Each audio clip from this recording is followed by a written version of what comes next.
અમરેલી જિલ્લાના બગસરા અને ધારી ખાતે કરોડોના ખર્ચે તૈયાર થયેલ સરકારી હોસ્પિટલનું આરોગ્ય અને પરિવાર કલ્યાણ વિભાગના કેબિનેટ મંત્રી ઋષિકેશ પટેલના હસ્તે લોકાર્પણ કરાયું। છેલ્લા ઘણા વર્ષોથી આરોગ્યની સેવા માટે 3 કિલોમીટર સુધી દર્દીઓને થતા ધક્કાઓમાંથી હવે મુક્તિ મળશે અને ત્યારે આજે આરોગ્ય મંત્રીએ વિધિવત બંને સીએચસી સેન્ટર હોસ્પિટલના લોકાર્પણ કર્યા। राज्य सरकार द्वारा बगसरा અને ધારી ગીર પંથકની જનતાને અતિ આધુનિક સારવાર સાથેની સુવિધાઓ મળે તે માટે સરકારી હોસ્પિટલના નવનિર્માણ માટે કરોડો રૂપિયાનો ખર્ચ કર્યો છે। આ લોકાર્પણ પ્રસંગે ધારાસભ્ય જેવી કાકડિયા, મહેશ કસવાડા, જનક તળાવિયા સહિતના નેતાઓ ઉપસ્થિત રહ્યા હતા।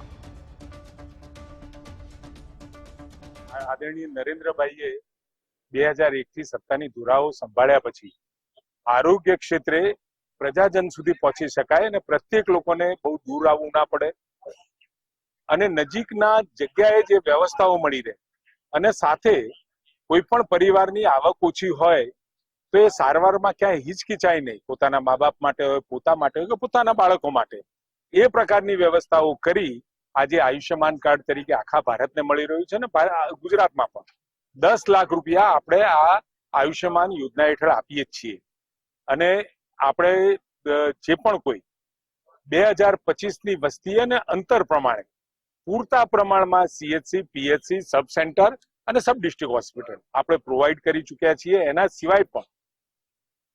દરેક લોકોને સુપર સ્પેશિયાલિટી સગવડ માટે અમદાવાદ ના આવવું પડે એના માટે સુપર સ્પેશિયાલિટી સગવડો સુરત, વડોદરા, રાજકોટ, ભાવનગર અને જામનગર સુધી વિસ્તરે એના પ્રયત્નો પણ ચાલુ થયા છે અને આ વર્ષે